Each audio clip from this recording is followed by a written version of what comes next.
What's unique about these programs is that they don't just give you the knowledge.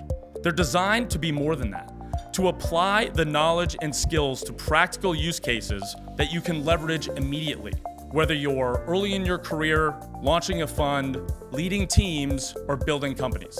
The long-term value of the applied knowledge that you gain throughout the programs is further supported by the relationships that you build through it.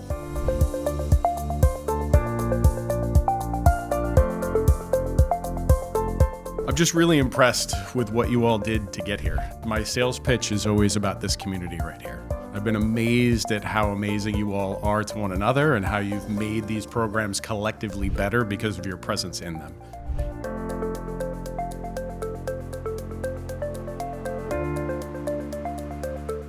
One of the things that makes this community so special is the diversity in this room. You all bring different perspectives, experiences, and ideas, and that's what makes this network and this growing network so valuable.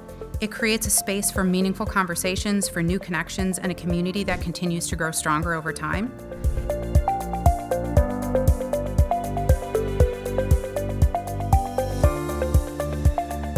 What I'd ask you sort of to take out of this today is don't treat the credential as your destination. I'm sure you're not. Treat it as that entry point to get into the room, into the conversation where it can be leveraged, but then it's on you to really show and let them examine your ability to bring value and deliver it during the course of the whole. Show up in those rooms and solve the real problems that are on that person's plate on that particular day, and it will ultimately put you in a position to have some control over the course of your career.